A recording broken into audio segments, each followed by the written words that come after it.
Okay, greetings and welcome to the Eccentric Perspective. I'm your host, Blake Wally. Today, Thursday, May 1st of 2025.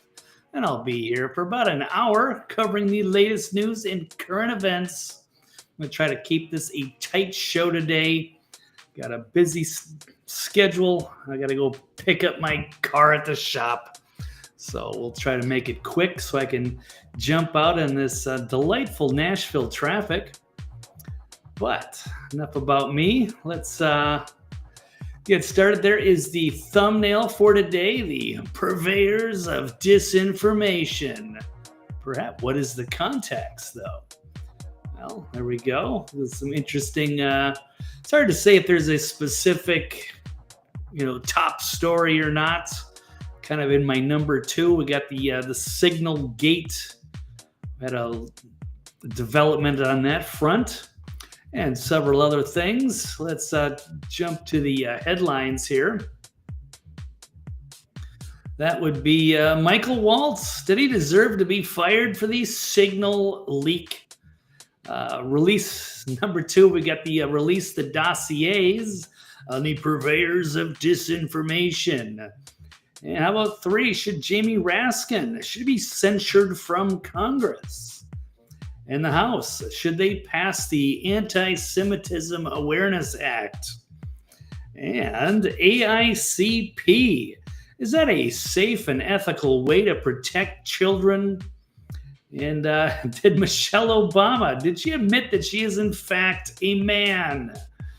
And America, did they dodge a bullet with Kamala and Tim Walz? And were the little personal note with the Lakers, were they cheated by Las Vegas and the NBA refs? Well, that's what I have lined up for today. Perhaps a few other things, depending on participation from the audience. You're encouraged to troll me mercilessly. Or maybe there's some breaking news I missed. We got a link to share, the rest of the class, all of that. Feel free to drop a line in the chat and I can incorporate your thoughts into the broadcast. Speaking of thoughts, my last broadcast was actually taken down midstream off of YouTube, but it was out of concern. They were, is this like this AI censorship? Which I get. Perhaps it was just an innocent mistake. Wasn't a deliberate, he's telling too much truth, cut the feed now. Although there's probably been incidents of that in the past. Perhaps. I don't know. I'm trying to figure out what I want to find out. I want to see my dossier. What's in my file? What kind of ruckuses have I caused? Is there a way to find out? Perhaps. We'll get to that. But they were worried because I used the word suicide in my last title. It was called Suspicious Suicides and DOJ Deportations. And so YouTube was just saying, hey, we're reaching out. We're concerned for your safety, so we pulled your feed. Because it's not uncommon to turn to suicidal thinking and self-harm as a way to cope with painful emotions. Well, it's very nice. That comes up the heels. I was actually talking about Virginia Giuffre and her suspicious suicide as the star witness against the Jeffrey Epstein and the pedo army. There's also another story, which I don't really need to cover because we don't know what the story is, but just showing the word suicide. That's from James O'Keefe. He's not suicidal. Pray for me. He's got a next big report, and that scares him.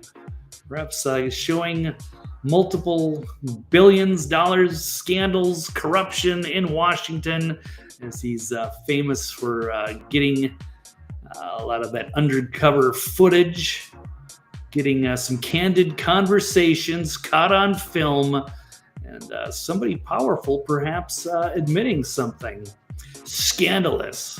But we don't know. But in case James O'Keefe dies mysteriously, it was not a suicide, and we should strongly investigate whatever he was involved with. Okay. Well, anyway, that's my story. Let's get to the intro, and then we'll get started on the headline. Work our way, touch and go today on the eccentric perspective. Here we go. Let's let it rip.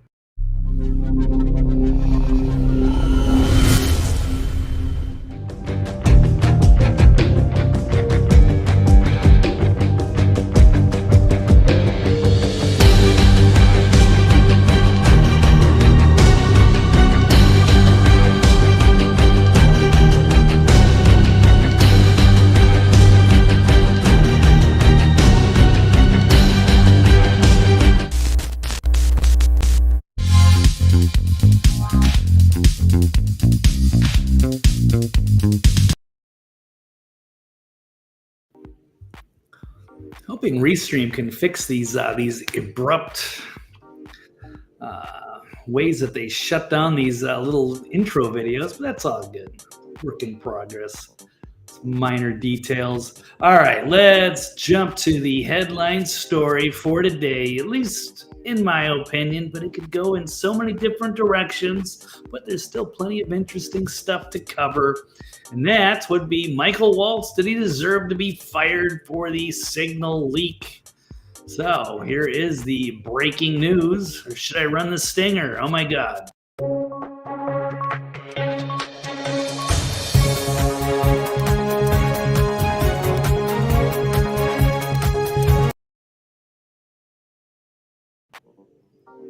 Okay, well, so breaking news. National Security Advisor Mike Waltz and his deputy Alex Wong are now out following the signal chat incident with Pete Hegseth and the Atlantic's Jeffrey Goldberg leaking all of the details from the attack on the Houthis and Yemen. Was a minor scandal that they tried to inflate into something much bigger, but there was still something oddly suspicious there with Mike Waltz, who's he's a decorated guy, he's a war hero, or I don't know if he's a war hero, but he's a Green Beret. He served his country honorably, but he is kind of rubs elbows with some of the wrong people, the high-level neocons of the Bush administration. People are worried he may be tainted, including myself, and as well as Alex Wong, who came as a recommendation from Tom Cotton, who's a big war hawk. So there was reasons to be suspicious, and I've covered this. In fact, I do have one of my last YouTube video edits was about that. The woulda, coulda, shoulda. The big scandal that wasn't. But Mike was definitely being deceptive here. Somebody got Jeffrey Goldberg on that chat. If it wasn't him, it was Wong. And it seemed like they were involved in some sort of a shakedown to take down Pete Hegseth. But it failed, although he is stepping down. But he is kind of taking a lateral move. I guess the other breaking news, I won't run the stinger, is that he's been given another job as an ambassador to the United Nations. So a bit of a demotion. So he's not totally just out of the administration, but he's going to be serving in a smaller role. And I guess it wasn't just because of Signalgate, or that it wasn't entirely about that. This was a different move internally because there were people that didn't, I guess, like the way he was conducting his business. I'm not sure. So, but that's from Mark Halperin. I'll run a clip from that. Said 3 different sources have told him that President Trump would fire Waltz following the Signal chat incident, and that there was a deep dissatisfaction with Waltz and Wong throughout the White House. 3 different people. Yeah, you got to worry about them because that was one of the big problems with the first Trump administration, is you had too many neocons that were trying to sabotage the administration from within. maybe this could have been part of that. So, I don't know. So 3 different people confirmed that the plan by the White House is to remove Mike Waltz and his deputy Wong and much of the team at the National Security Council because of the unhappiness throughout the national security establishment as to how they are doing. Okay, well, let's run a quick clip. It's 3 minutes, but I think the first minute should suffice. Let's go. Okay. So this morning, just to take you a little bit behind the curtain, I was headed into my location to do the program, and I got a text behind the curtain. I was headed into my location to do the program, and I got a text from a very nice source who said, "You want to call me?"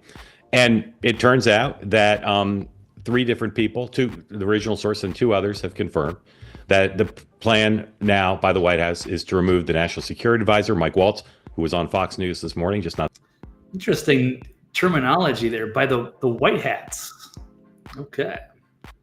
That long ago, and his deputy Alex Wong and much of the current staff team at the National Security Council, because of unhappiness throughout the national security establishment of how they're doing. The West Wing's unhappy, the State Department, the Treasury, unhappiness. And of course, this was around before Signalgate. It was widely reported that Signalgate, ironically, may have saved Waltz's job because the president didn't want to be seen as if he were giving in to Jeffrey Goldberg, his new best friend. But there's lots of levels of unhappiness, and it's less about Signalgate than it is about, as I understand it from my sources, a general belief that it's not being run efficiently in an organized way. Okay, well, there you have it. I don't know. The Signalgate thing came out a month ago, so it doesn't seem like he had really been in office that long. It's the first 100 days, which they're talking about. So it was already clear before then. Yeah, perhaps they had been infiltrated, and that's okay. You got to get the right people in there. So if we can't trust these guys, it's time to show them the door, or perhaps open a new one for Michael with the United Nations. A little bit of a demotion, but at least he's still got a cushy government job. Good for him. And that's it. And I don't know who they're going to replace him with. I think the fun pick, which people are speculating on Twitter X, is that we can bring General Flynn back into the picture. He didn't get a fair shake the first time in the first administration, so why not bring him back for this role? Controversial, but hell, why not? I think that's the good one. I'm on board with that if that's the choice. But I don't know if that's going to be I don't know if that's got to be appointed or if that's got to be approved by Congress, Senate, something like that. I'm not sure, but why not let it go? And is that really all I have? Oh, here's a quick one on Pete Hegseth, who's now issued a challenge to the other Trump cabinet members to match his perfection. So he did not get ousted in the Signalgate scandal. That really wasn't that much. It was more of a kerfuffle. But he has challenged the other members of Trump's inner circle to match his perfect score when it comes to being negatively covered by the old dinosaur media. And I guess analysis of the MRC Media Research Center revealed that almost all network media coverage of Trump and his allies was overwhelmingly negative. But in Hegseth's case, it was 100% negative. And that's a fact that he is wearing as a badge of honor. RFK, surprisingly, only got 89% negative press. Elon Musk was very, very close, 96%. So I guess maybe one outlet said something that wasn't entirely negative about him. So that's a positive. But yeah, it's a high bar. So good for Pete. I guess he's got to be growing on. I've kind of, I wasn't a huge fan, but when you got 100% of all of the wrong people after you, that's pretty good score. So maybe I'm to change my tune a little. Not that I was that amped up about it. But so he survives. He will move on. He will stay in his position, and life goes on. All right, well, I'll mix up the cabinet. All right, so what else? Speaking of the cabinet, and they had another, what is the 100 days of Trump, and then they're open and transparency, had a big meeting yesterday. So that was interesting. But Marco Rubio dropped the bombshell, which leads into my, I guess, other headline story, or at least the one I went with for the thumbnail and the theme of today's show. And that would be about the so-called purveyors of disinformation. So Marco Rubio announced he has located dossiers created by the Biden regime to censor Americans, including Trump officials. And also made the other announcement, there's at least one person at this table at that cabinet meeting today who had their own dossier. So congratulations. They dropped the bombshell, and it should frighten every conservative nationwide, or pretty much anybody who's critical of the last administration, or just pretty much the deep state in general. Does it have to be last one? It could be the Bush, Obama, Biden, neocons, the radical left. I guess they're putting, they're assembling dossiers on people who they call spreading disinformation. So Gateway Pundit's Jordan Conradson reported that Trump and his team held a cabinet meeting. That was yesterday. And Trump spent a good portion talking about the impressive record on issues, immigration, economy. But then Rubio threw cold water. But it was good. It was something that was very interesting, and revealing that the Biden's State Department had created dossiers with the full intention of spying on the content and censoring Americans' free speech rights. Which is, I guess, why I'm wearing this shirt today. The First Amendment defines us, and the Second Amendment protects us. Tyrants always want to shut down free speech, shut down their critics, and now it's getting exposed. So that's pretty cool. And that, even one person at the table had their own dossier. Maybe we'll find out more. So, okay, here it is. Let me just run the clip from Nick Sortor here, who shared it. Something else we got out of the business of, well, it wasn't widely reported, or maybe it was. We had an office in the Department of State whose job it was to censor Americans. Yeah. And by the way, I'm not going to say who it is. I'll leave it up to them. There's at least one person at this table today who had a dossier in that building of social media posts to identify them as purveyors of disinformation. We have these dossiers. We are going to be turning those over to these individuals. That was J.D. Vance. So, of course, Vance and Elon, very outspoken. Well, I'm sure a lot of these people are. We can follow up with the media story. Well, we are going to turn over these dossiers to the individuals, and they'll decide whether they want to disclose it or not. But just think about the Department of State of the United States had set up an office to monitor the social media posts and commentary of American citizens to identify them as vectors of disinformation. Identify all of the rabble-rousers out there, threatening the deep state with their hardcore facts and irrefutable truths. So, put on a list. When we know that the best way to combat disinformation is freedom of speech and transparency. And so that's what we're going to be in the business of doing. We're not. And who is this man, and what happened to Marco Rubio? You know, I'm actually pretty surprised. He's been doing a pretty good job. That was probably the one pick I was the most critical of. Is you're putting a pretty high-level neocon in a very prominent position, and perhaps that was some kind of deal made by Trump. But Marco's done pretty damn good. Maybe he's doing some other things behind the scenes, but I mean, this seems like pretty positive stuff. So got to give credit where it's due.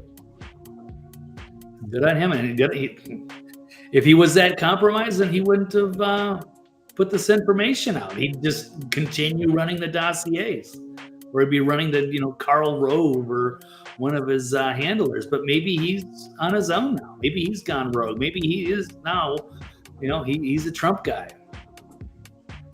So it's good that he's on the good side and open and transparent. That's all we wanted to see. Not some big closed door meeting, getting little snippets of what may or may not have happened. No, we're all getting it. We can all participate in our own living rooms, watching these cabinets. So it's cool to see.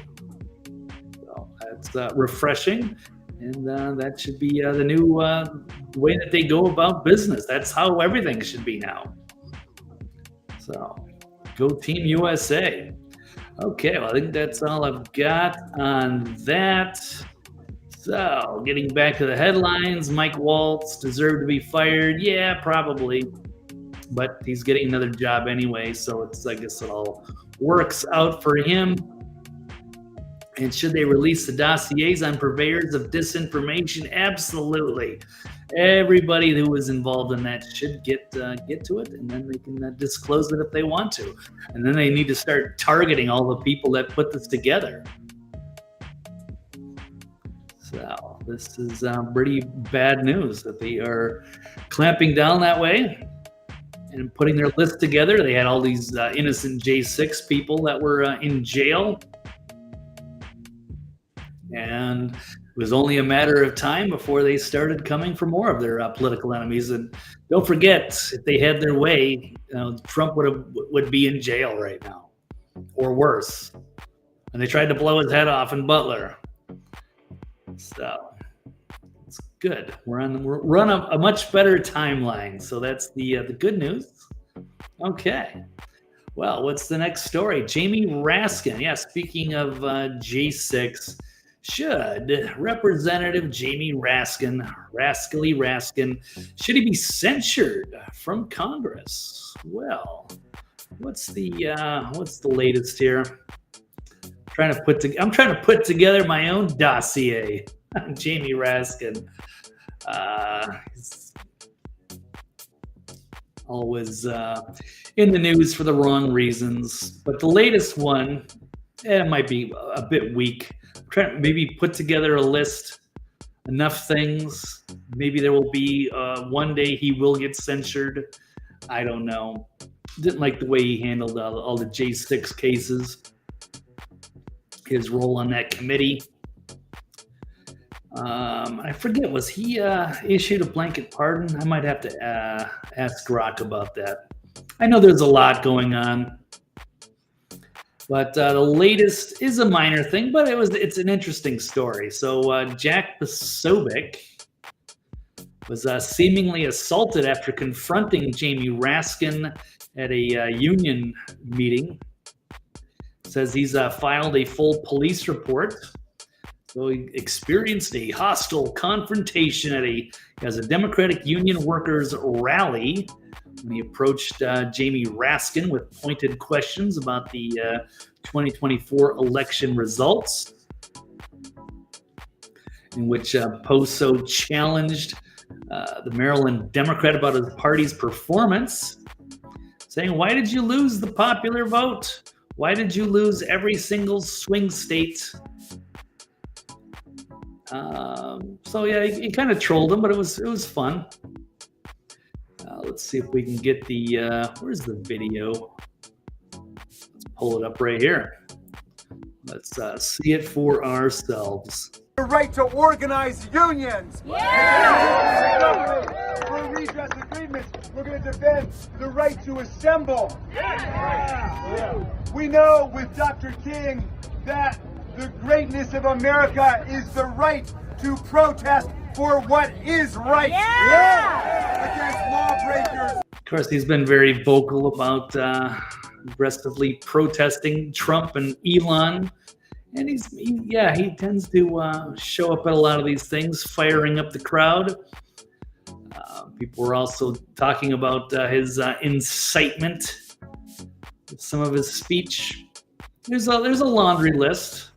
I don't know if there's maybe not one damning thing that puts him over the top, or perhaps, but are there enough little things that pile up and you can make a compelling case for his censorship?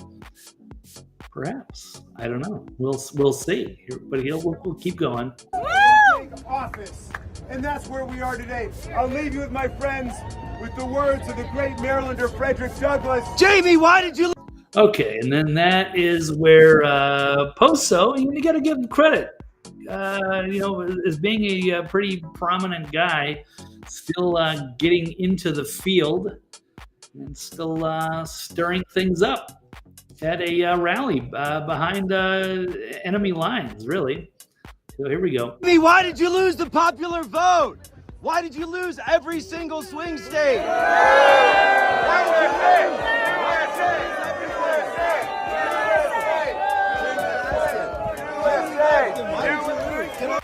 Yeah, it was some trolling.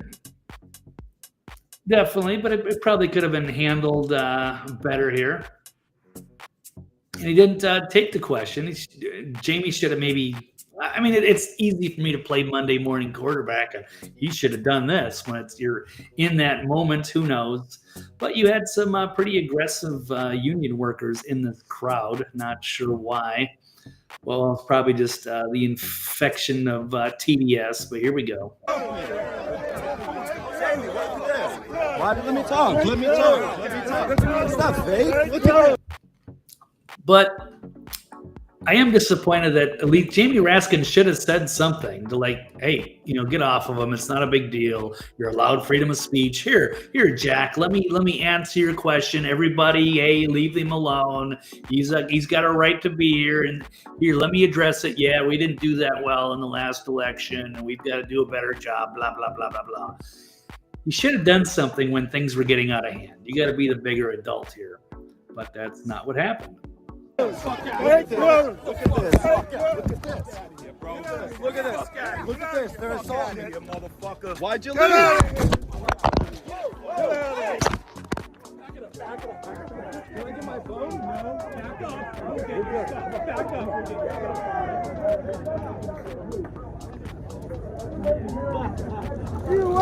Well, there you go. So Jack Posobiec assaulted, and Jamie Raskin didn't really say anything to stop it. Does that deserve censorship? No. But let's see. There's a few other things that we could talk about. This is ridiculous. Democrat Jamie Raskin saying that Kilmar Garcia had no association with the criminal gang. Wow, that aged poorly. So he's a purveyor of disinformation, looks like. Which it's turned out that yes, that Abrego Garcia was in fact connected to MS-13. Was beat up his girlfriend. There was a couple of actually domestic incidents. There was actually uncovered a second protective order filed against MS-13 gang member Kilmar Abrego Garcia, in which Garcia told the wife that he could get away with murder if he killed her.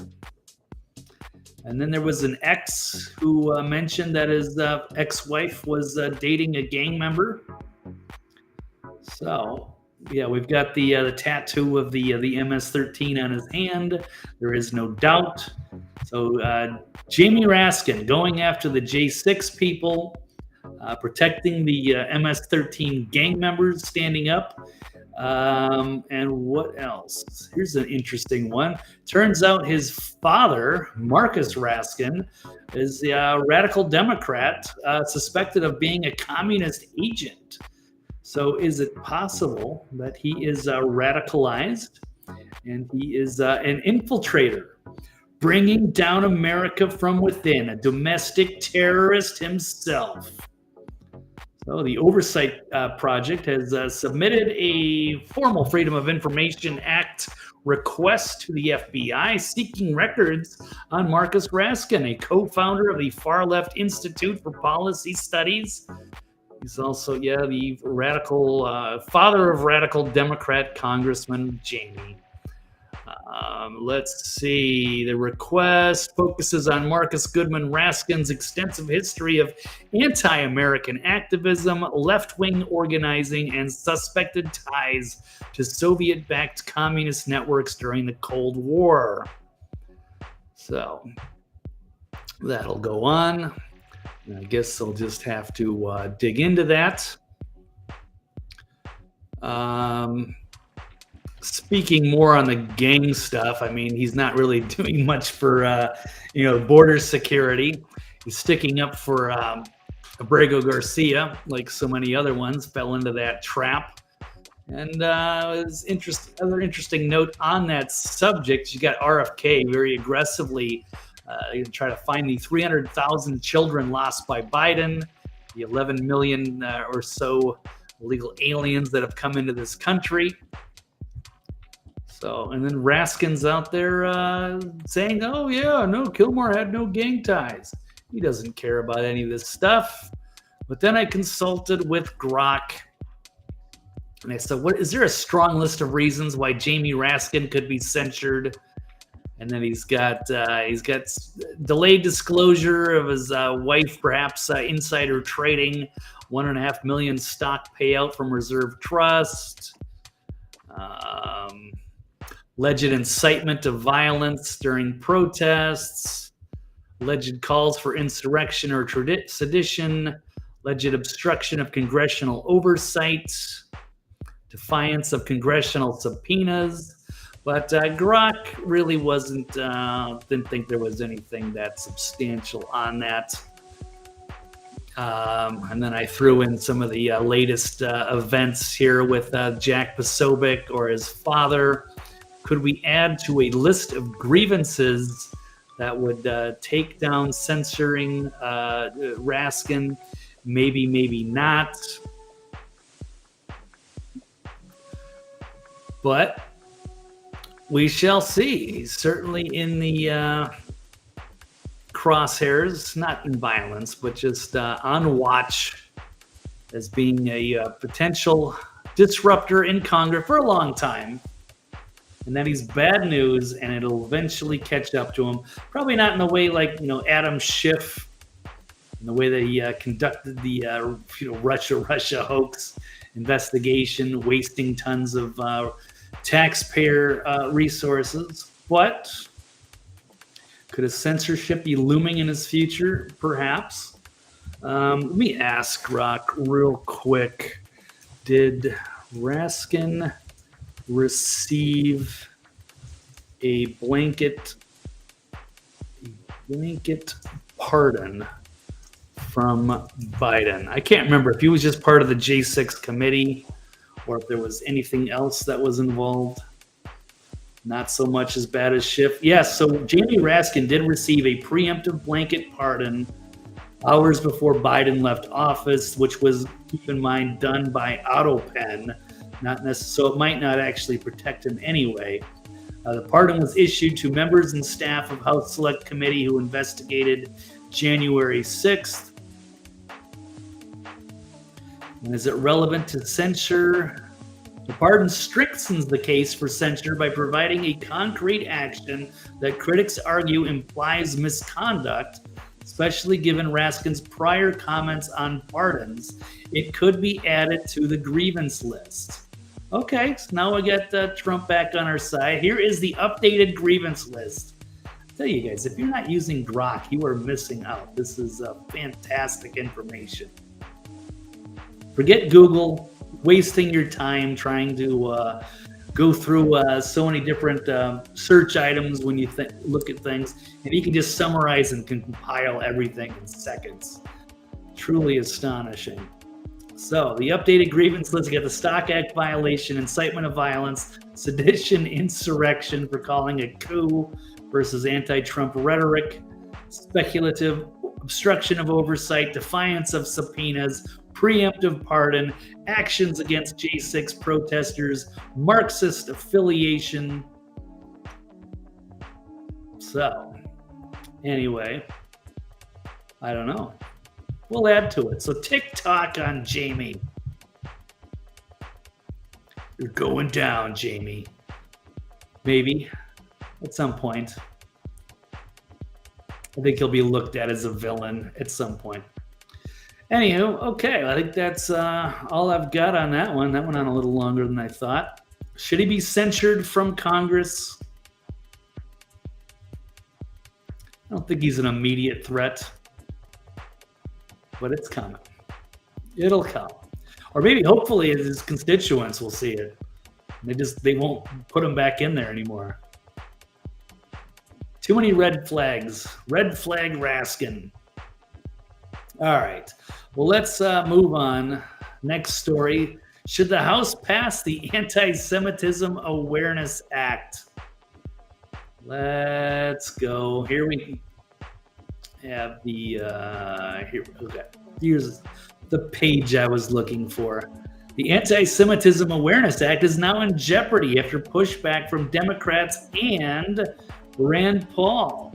So Rand Paul we criticized him Tuesday night during the Toxically Masculine Tuesday roundtable because he was talking about having the votes in the Senate to perhaps stop Trump's tariff fiasco. So some people were very critical of Rand Paul. I think he's a good guy. I think he's principled. A lot of the libertarian-leaning people are against the tariffs. But then there's the controversy over who gets to handle such things. Now, a lot of the spending, when you're talking about how the three branches of government works, the spending comes from Congress. But then the tariffs, actually, executive branch do have a lot of power when it comes to that. So it's kind of that power struggle of who should do the tariffs. Should that go through Congress and be approved, or is Trump allowed to do that on his own? Is it going to be bad for us? Maybe. I don't know, but I think it's at least worth trying. If I would love the idea that the country can make so much money off of tariffs that we could just get rid of the IRS. That would be fantastic. I think that's a huge win. But we won't know. It's going to take a few months when you have this trade war. They don't end overnight. And I know there's a lot of issues going on with China's not handling this well. Canada's not handling this well. So these reciprocal tariffs, it's an aggressive, it's bold. I like it. But anyway, that's a side issue. But Rand Paul is, I think we can all agree, or hopefully most of us, can agree on this Anti-Semitism Awareness Act. Probably has no place passing, not in this country. This is a direct violation of freedom of speech. And it's disturbing to see how many people are not backing this because they are getting paid off by AIPAC. So the future of the Anti-Semitism Awareness Act, AAA, was thrown into jeopardy, and this Bernie Sanders and Ed Markey got together with Rand Paul's backing, introduced a series of amendments to undermine the bill's aim of, so it's really designed at outlawing criticism of Jews in Israel. So I don't know, I'm not anti-Semitic. I don't care what, the Jewish state does. I just don't want to, I don't think it's fair that they're above being criticized. That's terrifying. That's big time on the First Amendment. It seems like, there's the PR battle for Israel is not going real well in light of what's happening over there. People don't want to support another war. People don't like what's happening in Gaza. There are campus protests. There are probably Jewish students that are being given a hard time. I don't think they're the victims of violence. That's not good. We'd have to stand up for people like that.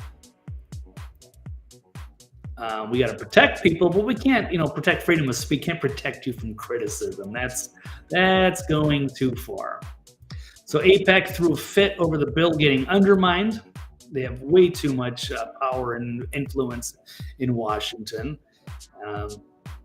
It goes both sides, but definitely with the Republicans. And as Thomas Massey has pointed out, that a lot of the Republicans that he knows, they all have like an AIPAC guy that they meet for lunch or what have you, I don't know, once a month, and they get money and they vote for the interests of a foreign country over their own, which is disturbing. So I guess the original Antisemitism Awareness Act's key step to fight the anti-Israel hatred on campus. So, but they said, unfortunately, yeah, it starts out with good intentions. Well, how are you going to police that? And unfortunately, Sanders and Rand Paul sought to weaken the bill and brought in issues unrelated to the fight against anti-Semitism. They are deeply disappointed the committee was unable to pass the bill. I guess they tried to pass it last year. But yeah, it's kind of losing its popularity. Sort of thing. Let's be clear, trying to abolish the First Amendment to protect Jews in Israel from criticism while the Jewish state is committing genocide in Gaza is a disgrace. Can't really fault that. It says every lawmaker who backed this disgraceful piece of legislation put loyalty to Israel above loyalty to America. They should count their blessings that they're not being brought up on trial. Yeah, this is a direct violation of the First Amendment, no matter where you stand. That doesn't mean anti-Semitism. And they keep throwing that word around, but I don't know if that's actually on point anyway. People are opposing awful war crimes. That doesn't mean you're anti-Semitic or that you're pro-Hamas. The way that they twist this stuff is outrageous. Yeah, trying to undermine the First Amendment by making criticism of Israel illegal was a key part of their plans. And they've been aggressively rounding up critics of Israel for deportation. And they're not allowing people into the country if they look through their social media and they find any criticism of Israel. That can't stand either. Yeah, keep the pro-Hamas terrorists out of the country. We don't want that. But to say that one group is above criticism is just not right. Okay, well, let's move on. Okay, so the House should pass the anti-AAA? No way. And now the next topic is AICP. Is that a safe and ethical way to protect children? This is a weird story. I'm going to take a drink. Before we get into this hot topic. Okay, out of the Federalist. So artificial intelligence is now being used to create child sexual abuse images, would normalize pedophilia, not cure it. What does that mean? Well, it's a little bit critical of the Democrats. Have thrown us down a slippery slope on marriage, sexuality, and sexism. Well, just to be fair, I think they were on point as far as allowing gay marriage or civil unions, but they've gone completely off the rails in the last few years by just, trying to transgender kids or put men and women's sports and so many other things. We're forcing Christians to bake your gay wedding cake. That's not cool. Otherwise, I wouldn't care too much what people are allowed to do. Be themselves. However, this is, of course, be strongly against any kind of this pedo stuff, which is why we fight in the alternative media to get the Epstein list out. Because there's way too much of this that seems to be going on all these pedo rings, and perhaps people that are being compromised, they're blackmailed. So, but now there's AI-generated child pornography. So that is what AICP. What does AICP stand for, Blake? It stands for Artificial Intelligence. AI-generated child pornography. So they're showing sexually. And I guess that's like a new thing too. People are I guess they're signing up for like, I guess they have like OnlyFans girls, but they're actually just AI. I don't know. Things are getting, civilization has gone off the rails, man. Something is deeply wrong with our evolution. And so now they're creating these deep fakes, and it's virtually identical to the real thing. But since no children are directly harmed in the production, the proponents argue that it's safe, even ethical way to satiate would-be pedophiles and reduce harm to children. And they show, I think it's Alex Rosen. He's been doing some heroic work.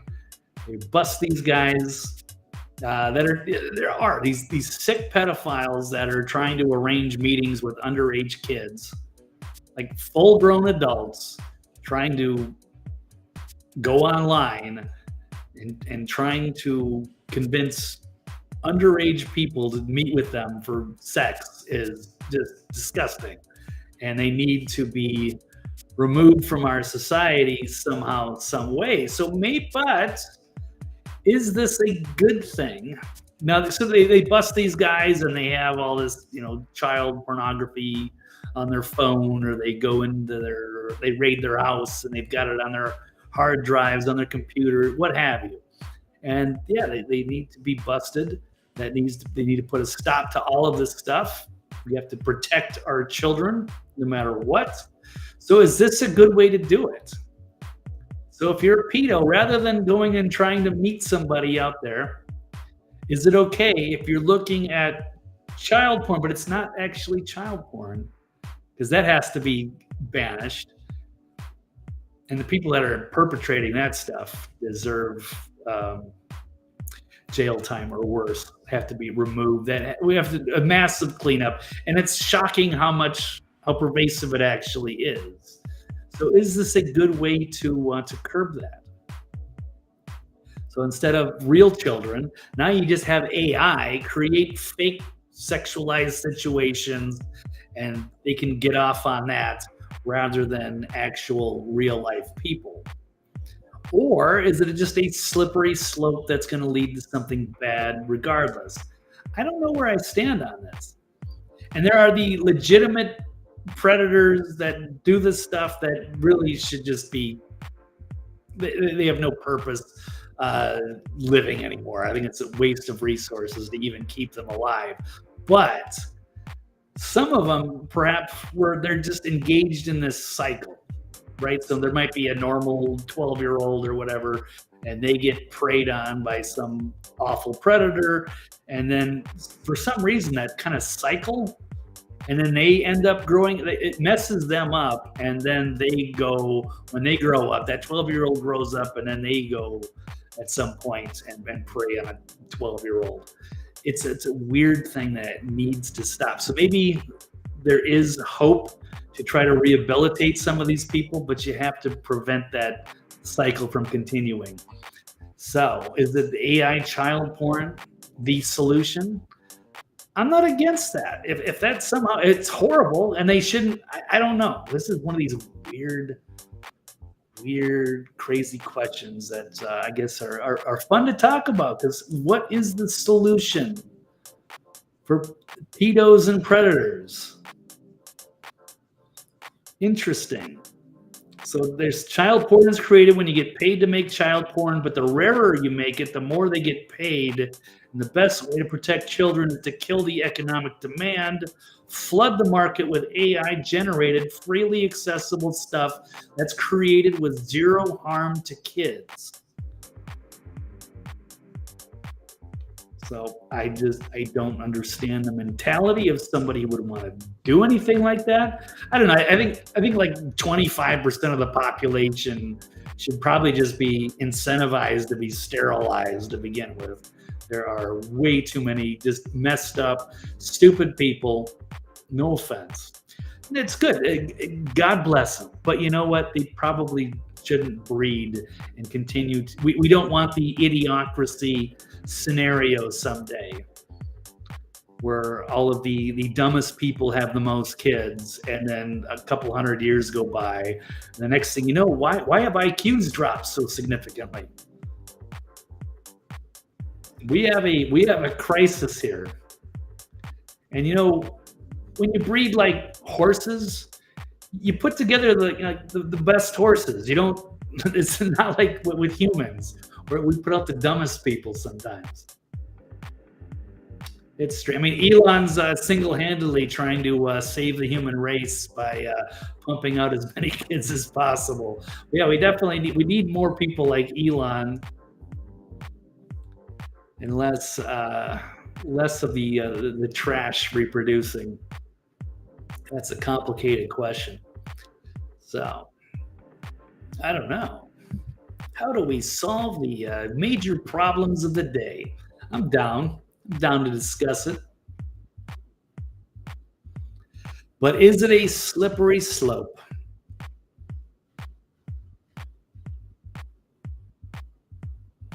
And is that going to get rid of the predators? Is that going to satiate their repulsive desires? Maybe that gives them a chance. So that is a weird one. Could you imagine that? Using AI and generating disgusting pornography, but to solve the predator problem, the predator and pedo problem. That's wild. But the future is coming, I guess. Oh, here we are. Okay, well, AICP, is it a safe and ethical way to protect children? Maybe. I think they got to give that a green light somewhere and see if, and in that author's opinion, no,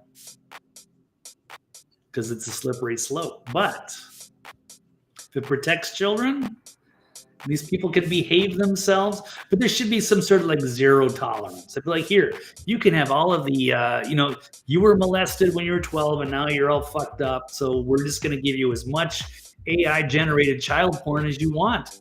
Here you go. It's all free. Just don't ever touch a real child or you're fucking dead. There is no mercy. You are going to be thrown into Gen Pop with all of the worst criminals and your life is over.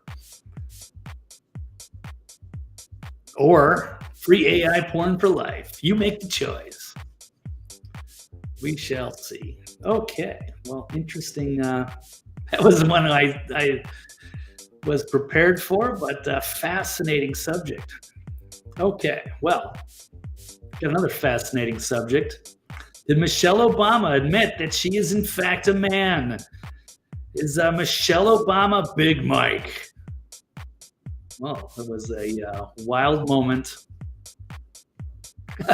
that made the rounds, went viral yesterday. During a podcast with Marlon Wayans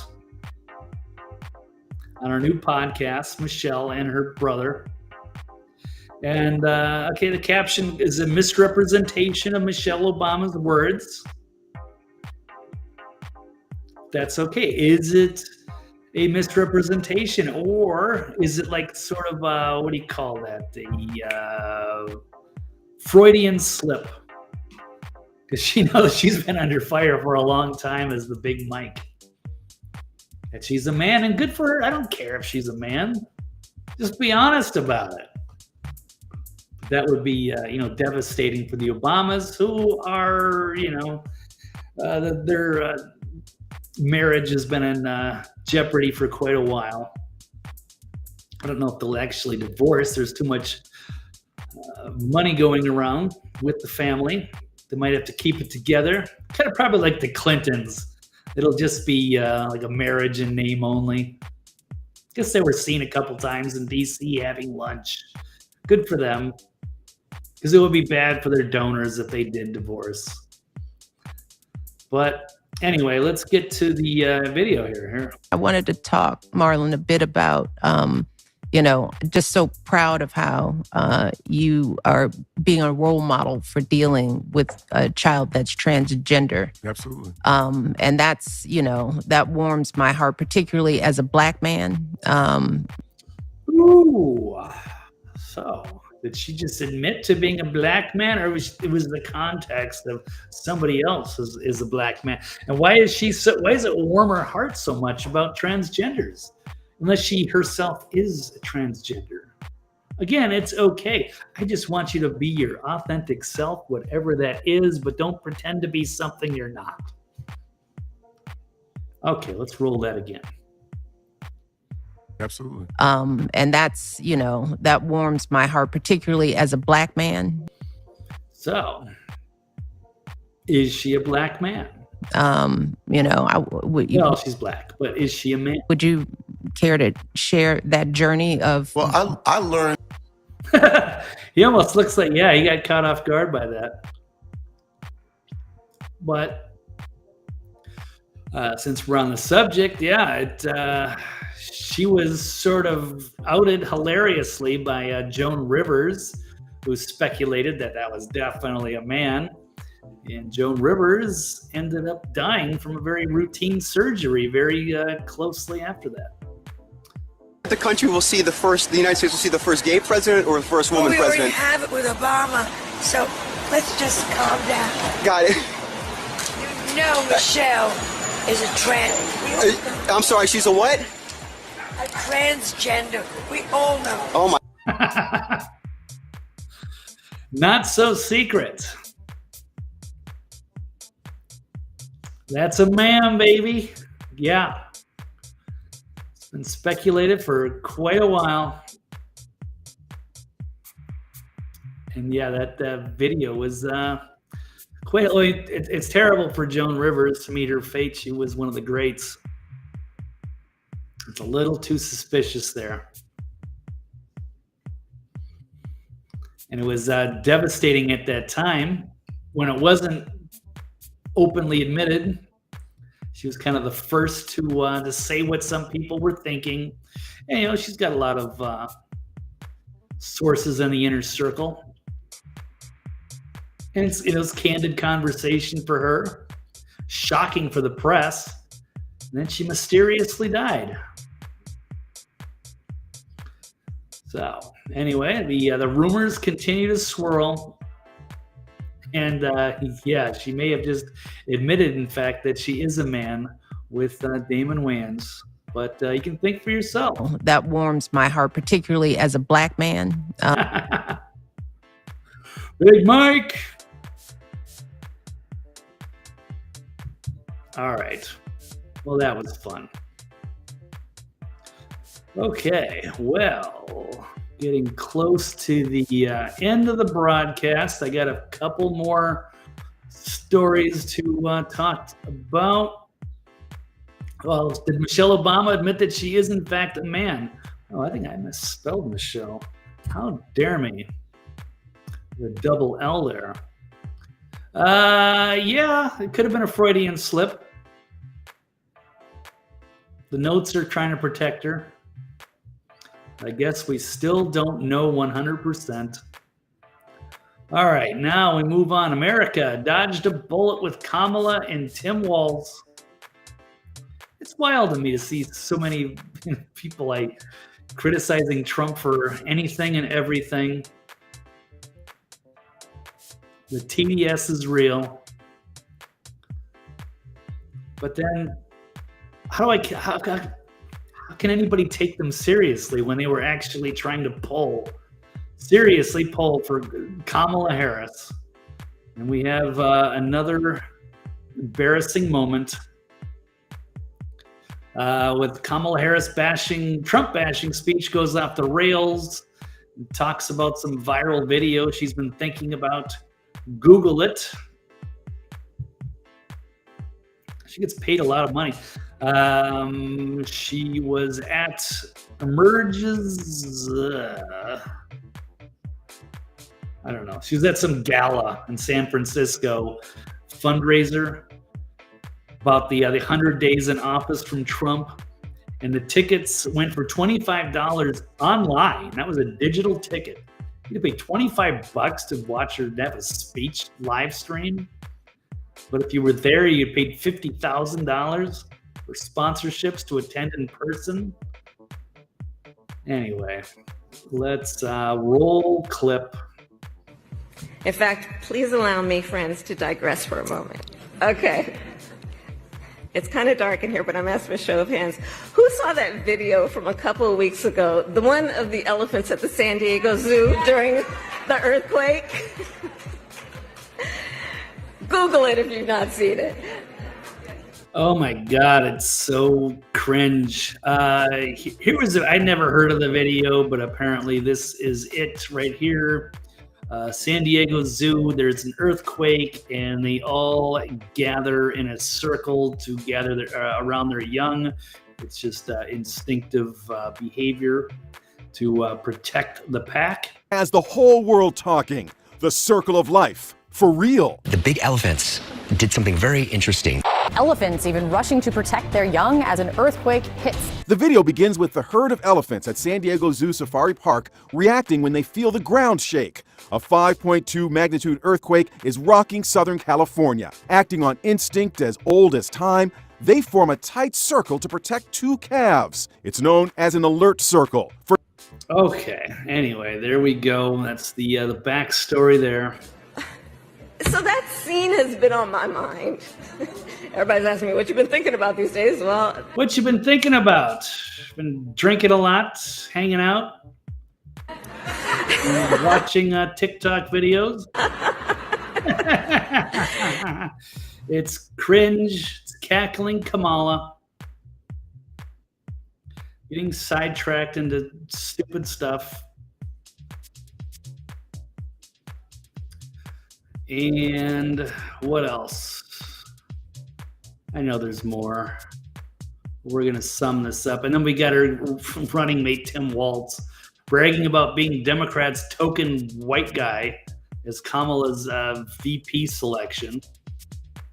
I'm a team player. I'm with it. And there's folks that I recognize are smarter than me. They analyze this. You put your input in. Running a campaign that had never been run before, 100 days, in the situation we were at, running against a very unusual opponent on the other side. Mm-hmm. And look, my job was to do it. Look, I knew I was on the ticket. I would argue because we did a lot of amazing progressive things in Minnesota that improved people's lives. But I also was on the ticket, quite honestly, because I could code talk to white guys watching football, fixing their truck, doing that I could put them at ease. I was the permission structure to say, look, you can do this and vote for this. And you look across those swing states, with the exception of Minnesota, we didn't get enough of those votes. But you could be... Yeah, because both horrible candidates.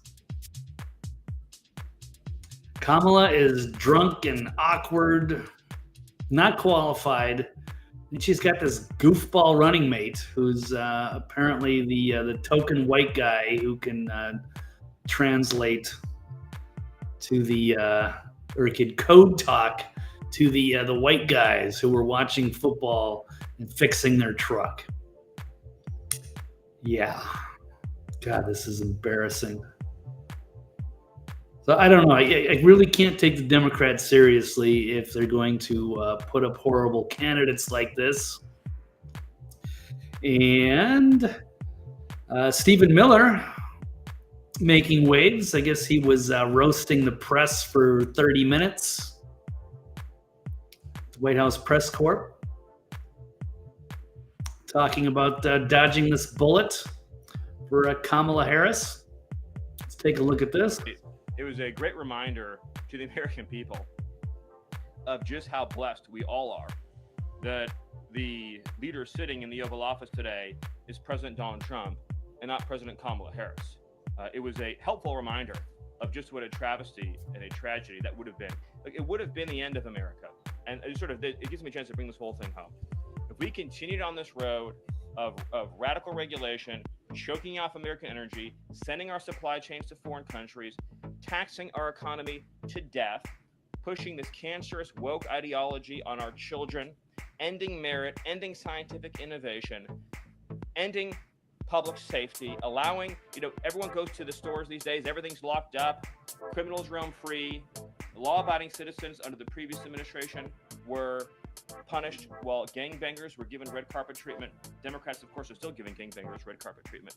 And then the border invasion. If those policies had continued, it would have been the end of the American Republic. And the only thing Americans want to hear from Kamala Harris is an apology for joining Joe Biden. Remember, she was the border czar, joining Joe Biden in aiding and abetting the invasion of our country. And we're never going to stop talking about this because what they did to this country is unforgivable. Okay, so there's a lot of that. Good to see Stephen Miller setting the record straight, showing how we dodged that bullet. And it's also, we'll get one more here, quick clip from Caroline Leavitt after he was done. Here it is. I think. Yep, last one. Your time. Thank you, everyone. And just to add on the Kamala Harris point, I think I speak for everyone at the White House. We encourage Kamala Harris to continue going out and speaking engagements. You'll hear from the president at 11 o'clock. See you guys. Yeah. So it's just the continued reminders of how terrible of a candidate she really was. And not that I have an axe to grind with her, but I mean, she was the opposition. There's also another one that had the father who was the Marxist. She was the most radical senator that was in D.C. She had a list of things that were awful about her. She got exposed pretty badly. Terrible at doing the interviews, and just all the awkward cackling, weird moments that she had. It was like, yeah, seems like she's drunk half the time. And here it is. I'm gonna run this clip, one of my favorites. Oh no! You think you just fell out of a coconut tree? You exist in the context. It isn't here on television. Mike, look at her. No. Oh, God. So, yeah. America dodged a bullet with Kamala and Tim Walz. Yeah, you can complain about Trump all you want, but if you're going to put up horrible candidates in that, your opinion doesn't matter. Anyway. Perhaps. Yeah, flammable breath. All the, I don't know what she drinks. But yeah, her and Pelosi doing a little drinking on the job. Hey, good for them. As long as they're not, running the executive branch, I guess I don't care. So she can go ahead and make her speeches, make her money back. Just stay out of D.C. Okay, what else do we have? I got one more topic. I guess it's a personal one for me. The Los Angeles Lakers, were they cheated by Vegas and the NBA refs? No, is Kenneth B in the house? Is he a Lakers fan? Or he's from Minnesota. The Minneapolis Lakers, the LA Lakers, the Minnesota Timberwolves. It was quite a series. It wrapped up last night. I'm pretty happy about it. Lakers' early NBA playoffs exit was a blow. It was a blow to the betting public. I guess more money had been wagered on the LA Lakers to win the finals than on any other team at multiple sports books.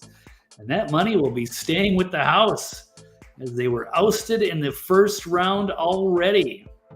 They were a hot bet throughout the season, and the action at sportsbooks increased significantly after the midseason trade for Luka Doncic. And the Lakers' title odds from 40-1 to 13-1. Boy, yes, the Lakers the fans were quite vocal on Twitter.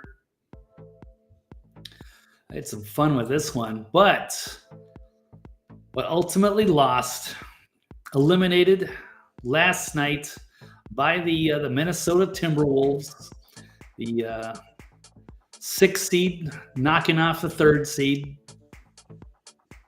So that was refreshing to see.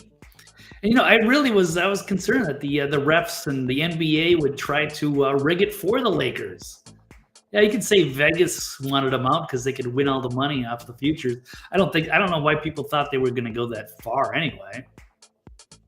Oh yeah, I should run I have a sports ball stinger, but it'll probably get messed up.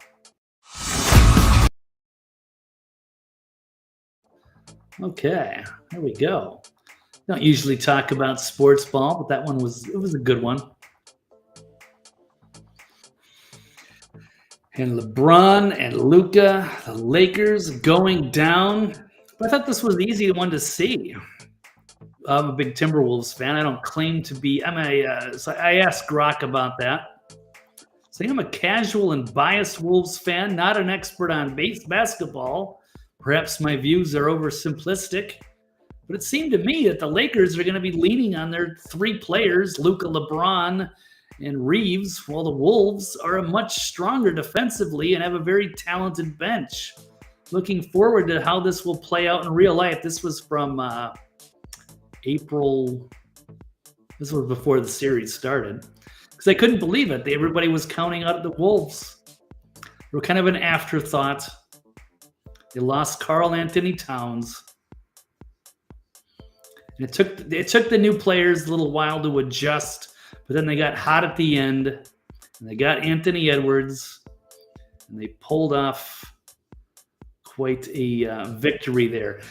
All the experts picked the Lakers to win in 6 or 7 games, and the Timberwolves pulled it out. I thought it was easy, at least on paper, from my perspective, and not trying to be biased, but just that it was so top-heavy.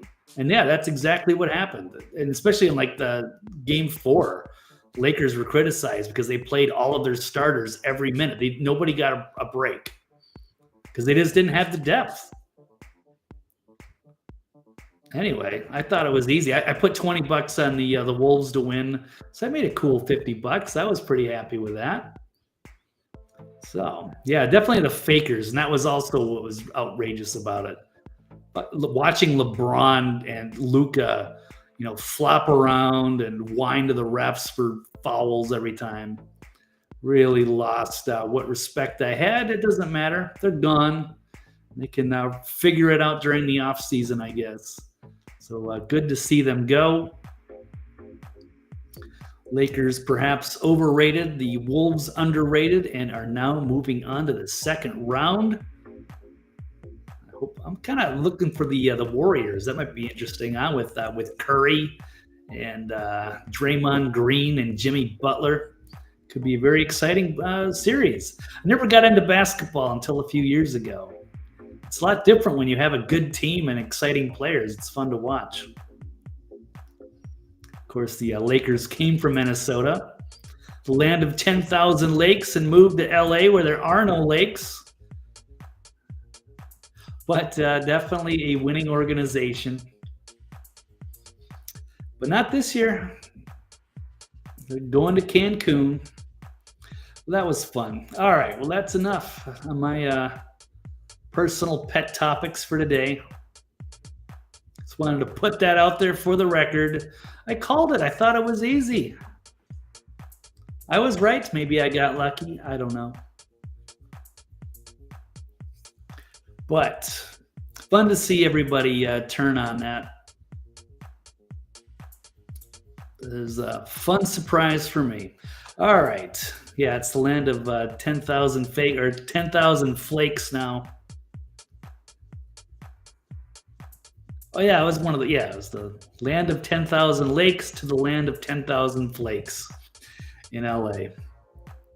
All right. Well, good times. It was fun to shut the Lakers fans up. Better luck next year, guys. Okay, but I think that's all I've got today.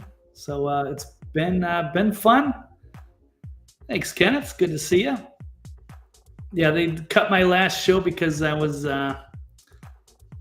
talking about the using the S word for Virginia Giuffre. But it was all a misunderstanding. But I guess the damage was done. So, oh well. But good to have you back.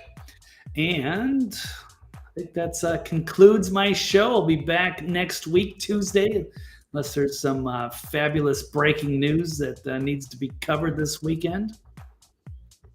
So thank you all for listening. Please like and subscribe. We'll do it all next time. Tuesday, Thursday, 4 o'clock Eastern Standard Time for the Eccentric Perspective. And that's all I've got. So everybody, Kenneth, everybody lurking, anybody watching and replay. Love you guys. Have a fabulous weekend, and we will see you next time. Take care. I am out.